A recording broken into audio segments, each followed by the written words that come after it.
BizBash Live Los Angeles returns Wednesday, July 18th to the California Market Center.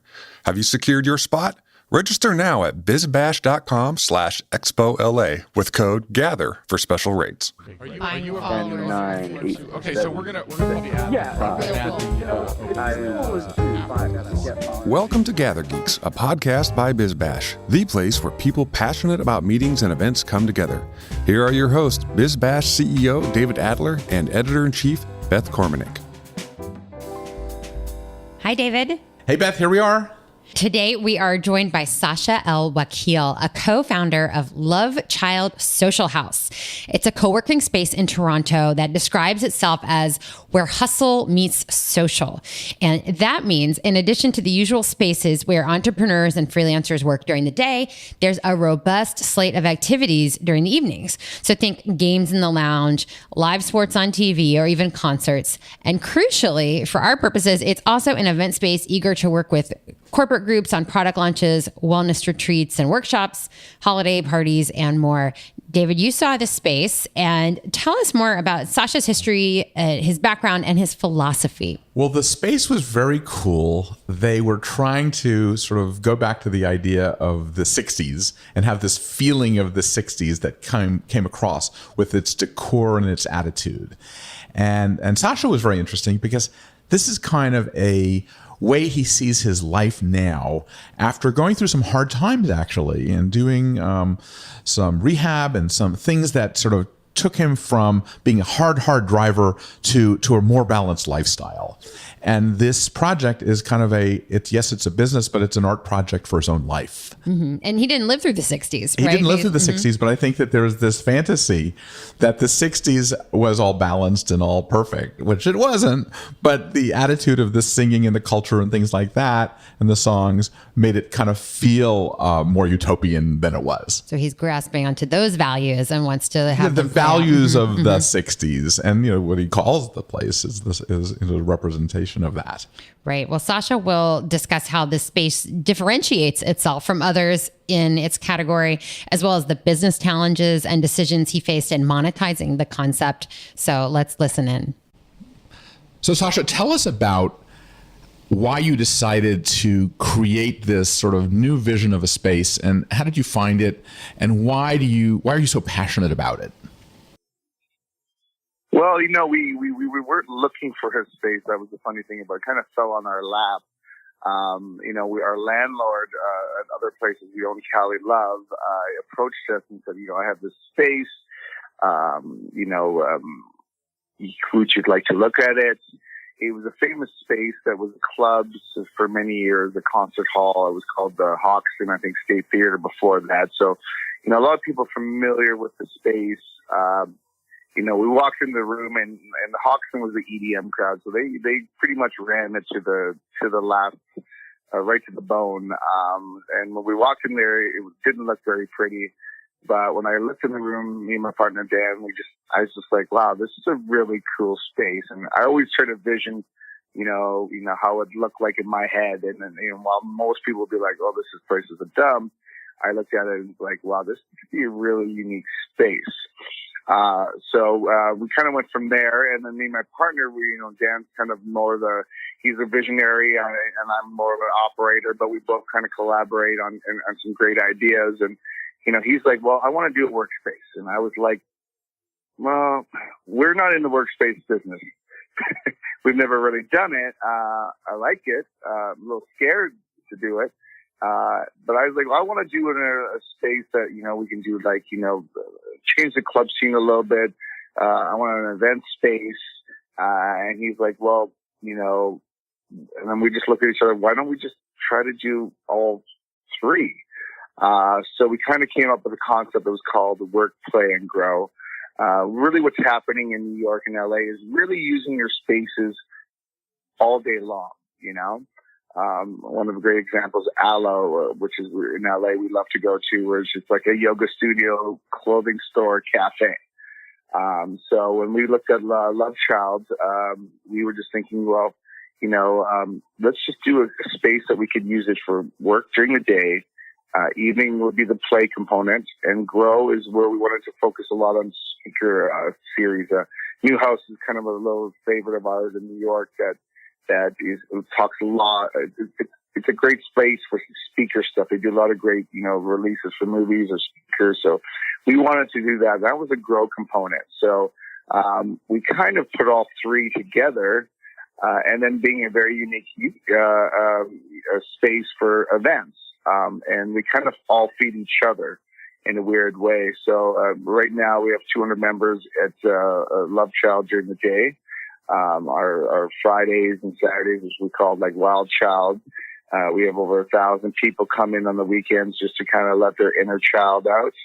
And we just started focusing mainly on events, and we just had McCafe just doing events, and the phone's kind of ringing off the hook because people really want a unique space now for their events. They just kind of don't want to go into these conference halls or hotel, what is that? They want. What is that? What is that feeling that they want? I mean, there's something here that we're seeing everywhere that other people aren't providing. But if you can go deeper, what is it that, I mean, you're a typical consumer of this as well as a proprietor too. I think we're very based on a lot of positive energy. The room is decorated to be like there's a lot, the heart signs are around. We've had a famous artist, Daniel Manzone, come in, and he did like a love portrait. So, my group's called the Love Group. We have Cali Love, the Love Child. So really this love movement that's going on and this positive energy.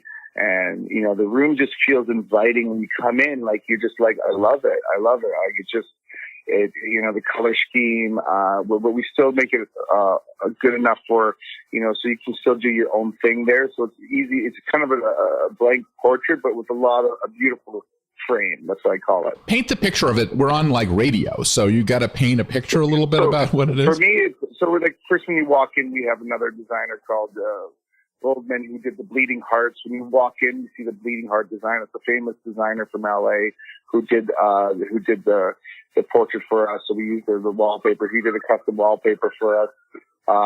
You kind of walk up the stairs. There's a beautiful concierge desk there. Where you just walk in, you'll see Meg, who's our concierge there. We have some merchandise that we sell in the concierge area. Our logo is behind her, a beautiful heart. Then you kind of walk into this very big open space with a very big long bar. We flew down to, David, I'm a huge antique fan. I go antique shopping every Sunday.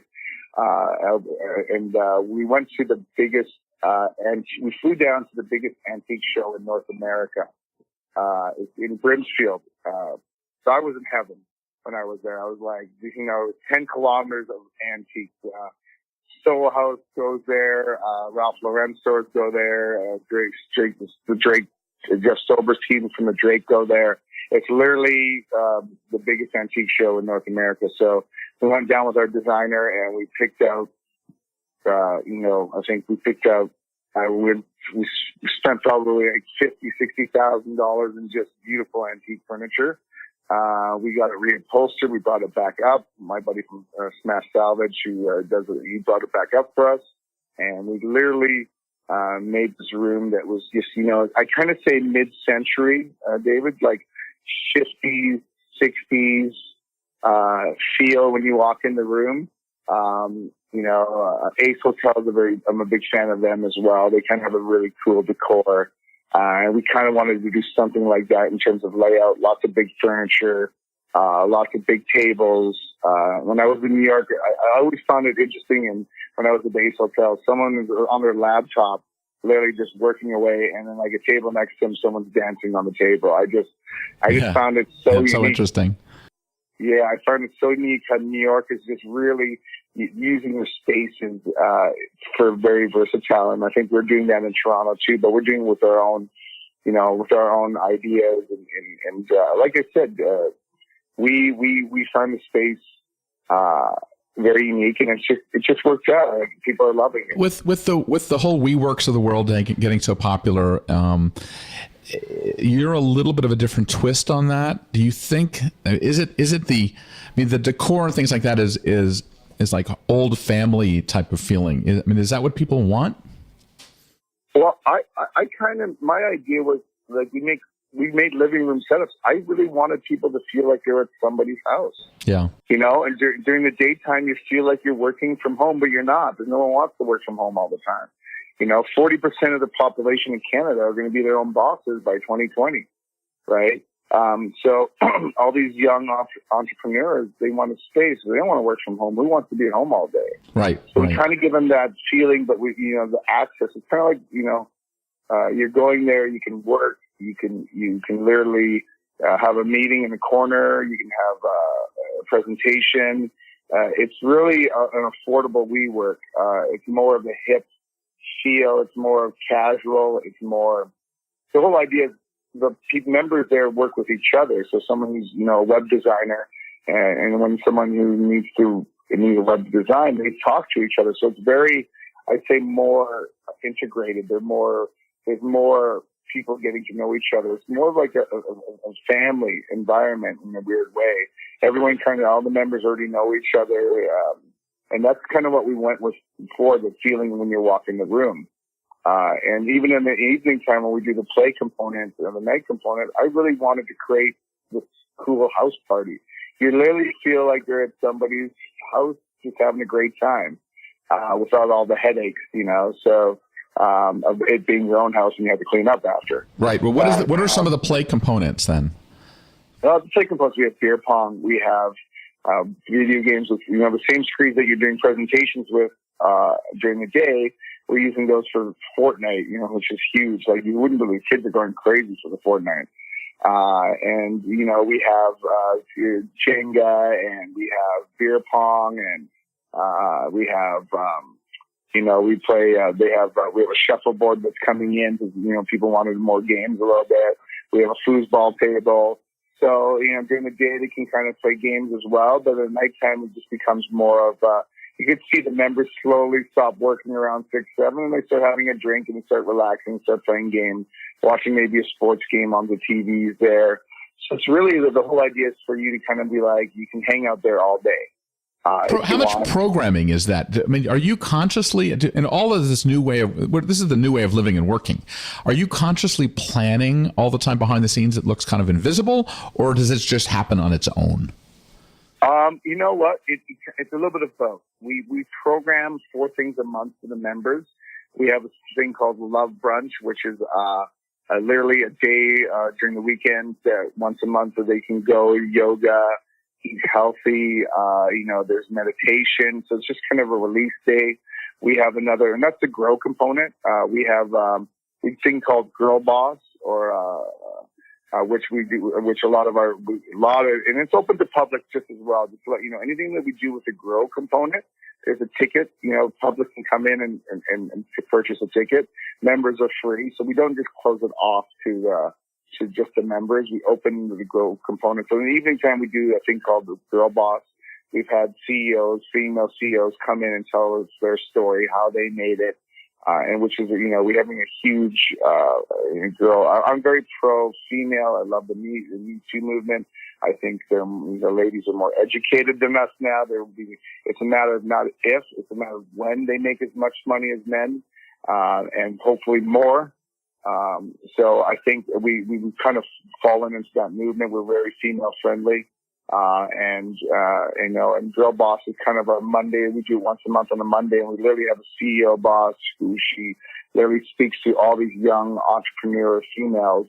And, we've sold out, like there's hundreds of them coming to watch, and I'm just loving, it's just, the space is about positive energy and about growing and being, just loving. It's something that I wanted to do for a long time. And I don't think there's many spaces that do that. I think that either one thing or the other. Soho House is like, you got to be a membership and we have to handpick you. Well, who decides who's creative? I think everybody's creative. Right. So I don't like the idea of, well, we only take creative people. I think every person on this planet is creative. I agree with that. So what are the things really work? Girl Boss sounds like it's good. I mean, what have you tested that you could repeat over and over again? So Girl Boss, we do a thing called sustainability, which is we have a team that they come in and they just talk about how sustainability. Like, the last one we did was, they call it the ugly fruit and ugly vegetables. Literally how they're throwing out all these ugly vegetables and fruits because they just look ugly. There's nothing wrong with them. So there's a big movement now of using vegetables that you would just usually throw out, using that stuff. Chefs are starting to use that. So we had some speakers from Fedora and some of these chefs come in saying how they're using that. Another big thing is with sustainability, we talked about we stopped using plastic straws. Like we had these guys, we did the sustainability and we learned that, plastic straws is being banned in Europe. And we were like, you know what? We're not going to wait for it to be banned here. We're going to stop plastic straws now, at our venue. And like, we're going to talk about it and we're going to tell people. And sustainability is all about stuff that you can do at your work, also that you can do at home. So I think one thing about us is that positive energy about how we can save our planet, right?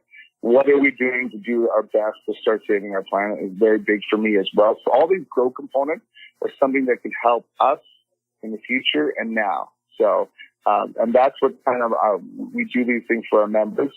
And then obviously we kind of, by doing that, we actually get people calling in saying, can I do something there? Can I do a speaker thing there? I'd love to speak. We had Sacha who wanted to do a speaker with, it was his Art Bound in his charity. And we're like 100%, so we're starting to see the speaker stuff grow, as well. So yeah, we do 4 main things a month and we do other things where people come and approach us to it. So, which we call them community events. We call them, it's literally, we've built a community center in terms of trying to grow. That's kind of, it's just kind of dwarfed from there. Really, when we opened, we really didn't know what it was going to be. We just kind of said, this is our vision and let's see how it works, Invest in yourself and your staff with self-paced online event education designed to fit into your busy schedule. Subscribe to the Event Leadership Institute for only $25 per month and gain access to an extensive on-demand video library of classes, as well as interviews with industry leaders. Best of all, you can watch classes in small pieces or all at once. For more information, visit eventleadershipinstitute.com. What have you done that didn't work? What didn't work? I mean, because we learn more from that sometimes. Like you go in with one vision. One thing what didn't work was we really tried to do a food component there, and we didn't have a kitchen. We do a lot of catering, but it was hard to do a food component there. I think that was the one struggle we had in terms of doing everyday food where you can order from the menu. We weren't really set up for that. I wish we would have built a bigger kitchen and did something a little bit more extravagant. It might be an option in the future. Right. But I think that's something, the food program was something that kind of bothered me. I come from great restaurants like Patria, West Lodge, and I'm really a foodie. So I think that's the only thing that bothers me is that, we can't have a great meal there. I wish that's the only component I think we wish we had there. So I think at the time we weren't sure and we didn't want to spend a lot of money on that. We just said, let's try this first. And it might be something we'd look at maybe in 2019. Right. I mean, it seems like this is evolved beyond your wildest dream in terms of the community aspect of it. Where do you see it going next? Well, our focus is events now. I think, I believe in using your space as much as you can. I'm trying to focus more on events in terms of, corporate holiday parties. That's something that we want to focus on. I think the community stuff is just keeps on going to be building and building, and the membership will start building and building. It's really, you have to balance all of them. It's really, really, really, but sometimes, like, for example, the members know, because they have such a cheap membership, that we do close sometimes for corporate parties, right? If there's a day party. Most corporate parties are in the evening, but sometimes we have something during the day. So we give them alternatives. So the struggle really is, can we balance all 4? Can you do all 4, without disrupting the other one? And that's going to be our biggest challenge. I mean, what happens if we book 5 corporate parties a week? Are members going to be upset? Right. So, that's a crossroad that we haven't got there, but, it's something that I'm looking forward to the challenge and seeing what we can do. Is it something that we maybe look for another space? So if we do close, kind of like a membership, if this place is not open, you can use another space. It's available that day.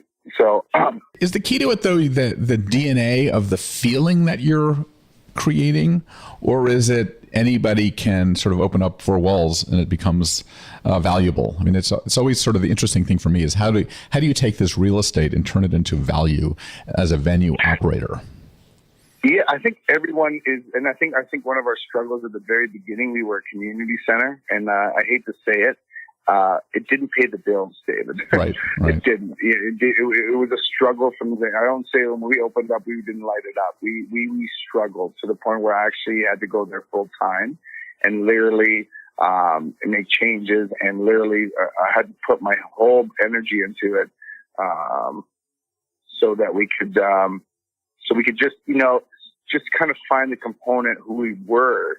It was like we're kind of stuck, and then we were focused so much on community, but that doesn't so much pay the bills. The memberships, yeah, they cover stuff, but it doesn't pay all the bills. It's a big space, right? So I think that was the first struggle that we had. And I guess the other struggle was people understanding what it was. Toronto, even though it's very advanced, sometimes takes a little longer to figure it out in terms of, like, people are like, am I a member? Can only go there if I'm a member? Like, no, you don't need to go there just as a member. You can go there on the weekends. You can go there in the evenings. So it took a while for people to figure out that they didn't need to be a member to go there full time, like the Soul House, right? It was open in the evening time to the public, and you didn't need to be a member to book a party there, to book an event. Like, so it took its time for it to. So what did you do? What did you do? You changed you actually came in there. I mean, you built on the DNA, but you have to monetize it in a way that works. And so 100%, we had to kind of, that's what we call it. We redid the website. That was the first thing, because that's, Instagram, we focused more on the play component. I really wanted to get the bar lounge scene going there on the Friday, Saturday night. So we focused on that. We called it Wild Child. We really, focused on that element for a while. And then it really got traction after a couple months. And now, like, I don't even need to focus on it. There's a lineup down the street every Friday, Saturday night of people who just want to have a relaxing time. And the great thing is the members, we tell them they don't need to wait in line. They just literally walk up with their friends. They're VIPs. And then they just show their cards. So the members are always being looked after. And they want to go to a party that's really good on a weekend. They're like, you know what? I got access. We don't have to pay cover. We can go right in. So, we did have, it was all about marketing and branding. And that's where we came up with a simple thing, which is work, play, and grow. And that's what someone asked me what it is. Before, I would talk about it for 20 minutes about what it was. And then now I just say 3 words: work, play, and grow. So is this the future of venues? I mean, we focus at BizBash a lot on venues. Is it the multidimensional aspect of it, but making sure you're focusing on the right thing? I think it is the future of venues. I think people are going to start doing what we do, using their space. I look at some of the great spaces in the city, and they're just literally empty for 20 days of the 30, and they do 10 corporate parties. And then, I believe that people are going to need to, especially with the way the real estate is going in Toronto, that you're going to need to use your space, especially larger spaces, as much as you can, and be versatile as you can. Will we be the first ones? I guarantee there's going to be people trying to do the same thing we're doing, which is a compliment. I never take it as an insult. I always say, you know what, the more the merrier, the more that people understand what we are, the more we all can benefit. So I'm hoping to see a lot of venues like us. So I think it is going to change. I think Toronto needs to be the retail and retailer. You really need to use your space as much as you can. Mark McEwen told me that a long time ago. He's like, Sash, you need to use your space day and night. If it's not for doing lunch, you're doing catering, you're doing, you're just constantly using your space. You're constantly having a revenue stream of fun. And the great thing about it is we get to be really creative with it, you know, and that's the fun part about it is really it was something that was supposed to be just a fun project. And now it's turned into something where, you know, we were in the cover of business, the business section in the Toronto Star, you know, and we're like, you're putting us on the cover. They're like, yeah, you're reinventing the way people look at spaces. And I'm like, well, maybe I don't think we reinvented it. I think we just kind of done what other people are starting to do, and we just made it our own. So what about the corporate planner that wants to, I mean, it sounds like people want to piggyback. The reason they want to have the corporate events is they want to piggyback off the DNA that you created. I think the corporate events and what our selling point is, which we're really focusing on now, is, you know, I had 2 phone calls today with corporate planners, and the first thing they said, one was an ad agency. They're like, we need a unique space. We want something different. And that's kind of the idea. It's like, you know what? We're going to give you something different. We're going to help execute it if you need. You know, we have the sound system. We have the capabilities, the TVs, the monitors, and literally we have all the technology there to make it easier to save on costs. And we're really, you know, it's a fun space. It's a great layout. It's one room. You know, it's literally taking everyone and pretending they're at somebody's, like I said, my whole idea is like pretend you're at somebody's, you know, house in the 50s and the 60s, you know. It's like, you know, you're just like, this is the coolest space. And you can do we're doing a lot of product launches and you can do speaker stuff there as well. So I think a lot of the corporate parties, why they're booking that is because they want to have their staff to feel like a positive energy. So they're really, really wanting them to be in a great, positive environment. And that's what kind of Love Child is. So when a corporate guy comes in and does an event, are they completely rebranding it or they're piggybacking off of your look and feel? That's what I'm trying to get at. They're literally piggybacking off what we feel. Like, they're like, leave the furniture. Like, we're like, you know, we are versatile enough where we can clear the whole room out. But most of our corporate people are like, we want the space. Right. You know, we're talking to some big clients who are big ones. I can't name them because they're launching a new product. It's one of the top 5 companies in the world. And they are just like, I'm like, well, what do you want to do with the space? They're like, leave everything. Yep. They're like, we want this. This is what we want. We'll add to it. We're going to add our branding around it, but just don't touch anything. We're going to do this. We're launching a new product. We want people to come in here and feel this feel, and we're gonna marry you up. So a lot of the time they're using this. They're using the space's feel and the energy. I call it energy, and because it has an energy. You feel positive when you walk in there. You feel, you know, I've gone through a transformation in my life where I've quit drinking, and you know, I used to be a boss with the iron fist, and I really, you know, changed my life around, you know, went to rehab.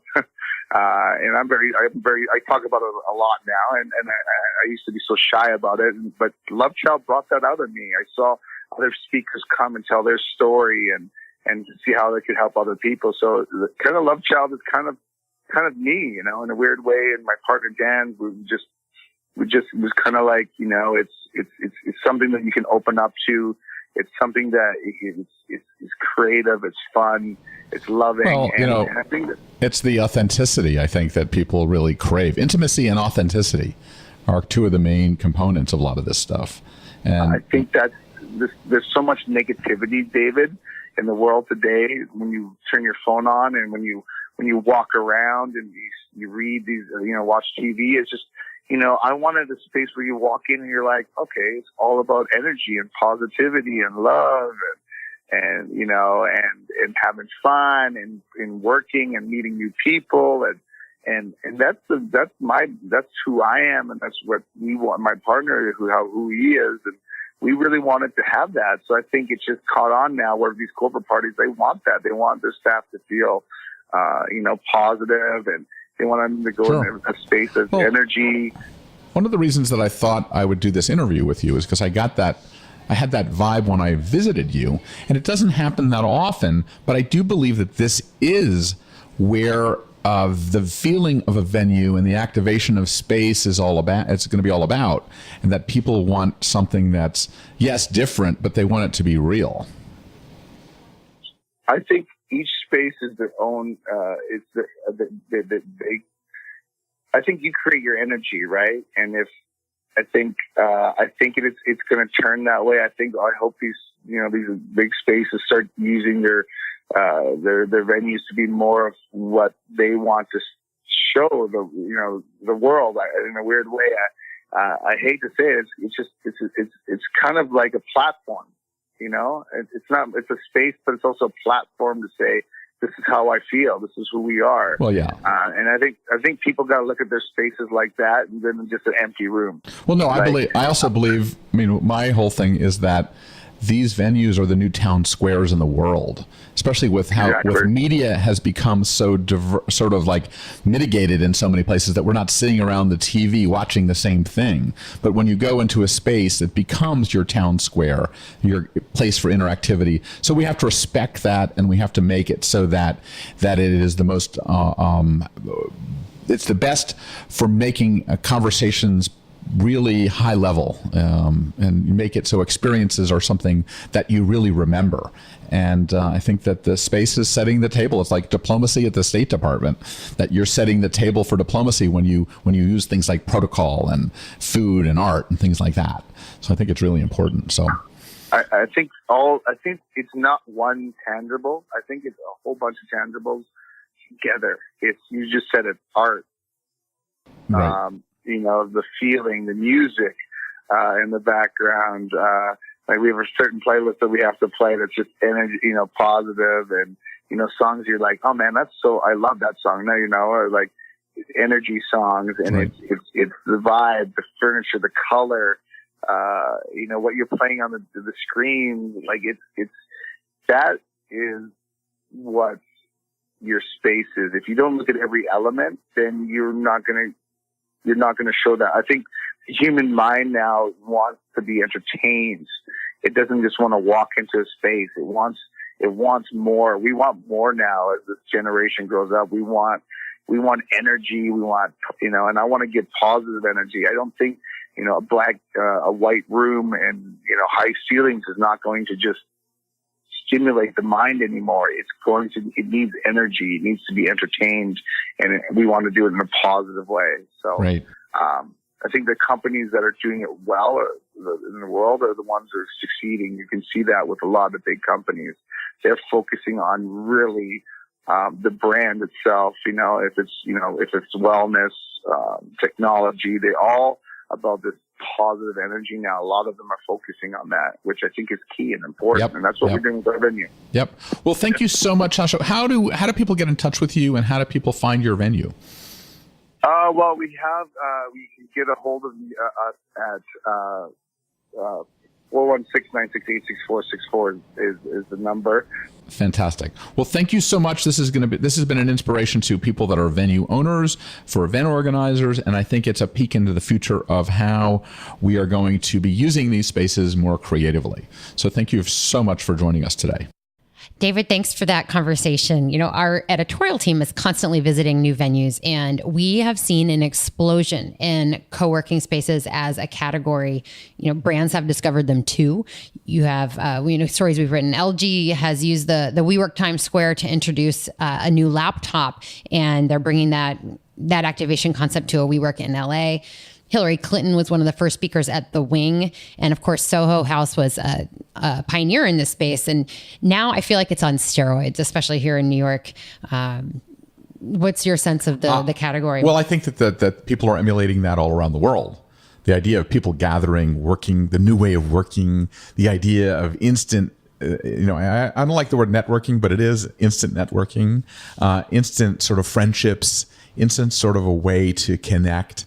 Collaboration and collaborate, and this space in Toronto seems to be, it was an old nightclub that they reimagined, which he talks about, and I found it very compelling. That this is for real. This is the way people want to work today. Well, I just went to the opening of the Assemblage, which is it's a new age, like wellness focused co-working area. And they have multiple locations here in New York. And, they serve clean food. and non-alcoholic elixirs and activities at the open, including sound meditation and henna tattoos and tarot card readings. They all kind of have this different niche that they're trying to carve out. And that's just one example. And Sacha's is another. But brands see the co-working spaces as captive audiences. They're segmented or interested in specific things. They're often young. And these brands see that as almost like just an untapped market for them, or a way to check in with them. And they really want to partner with these venues as well. And they don't want to do much to the spaces. Right. They want to adjust the DNA to their brand, because in many cases they do coalesce together, and they can actually just adjust the aesthetic. And it seems really interesting. They don't have to do that much when they go do an activation or a meeting or an event in some of these colo spaces that already have a personality. Mm-hmm. Yeah. And as Sacha pointed out, co-working spaces are competing not only on decor and kind of niche, but also on programming. That's a key point. And, we heard from him about these play components like beer pong and video games like Fortnite and yoga. And I agree, it can be a point of differentiation. What I wonder is if people really want to hang out where they've been working all day. Are we just going to be living there? It's interesting. It's like, is it WeWork that has now the hotel attached to it? So it's like you never leave. Right. I think that it's very smart for businesses to bring people that at least they're having conversations while they're playing these games. So I think that people do want to hang out because they become friends with the people that they work with. In most cases, I guess, until you get sick of that. Okay. All right. Well, listeners can learn more about this particular venue at lovechildsocial.com. Great. So Beth, what's going on at BizBash? Well, speaking of venues, we are covering the best venues to open in 17 cities across the U.S. and in Toronto in our latest round of location scouts. So find the newest spaces for darts or shuffleboard in Chicago, just opened restaurants or in the hot foodie town of Washington, D.C., and the latest in New York, L.A., Miami, and more. So find that on bizbash.com, or get it delivered straight to your inbox with our newsletter. What's interesting, that everybody thinks they know everything, and then nobody knows anything. All these things are happening so fast that you really need to keep up. That's why you need to go to BizBash on a regular basis. Absolutely. So, yes, please do that. And we will see you next time. So what do we say? Gather on. Gather on. Thanks for listening to today's episode. If you like what you're hearing, be sure to subscribe to the podcast on iTunes or your favorite podcast app. We can be found on iTunes, Stitcher, SoundCloud, Player FM, Google Play, and Pocket Cast. Be sure to leave us a rating and review. It helps others discover the GatherGeeks podcast. We'd also love to hear from you. You can leave feedback on Twitter at GatherGeeks or leave us an email, gathergeeks@bizbash.com. We hope you'll join us again for the next episode of GatherGeeks. Until then, gather on. Don't forget to register for BizBash Live Los Angeles on July 18th at the California Market Center. Join nearly 1,500 fellow event pros at the must-attend event of the year. Secure your spot today at bizbash.com/ExpoLA with code GATHER for special rates.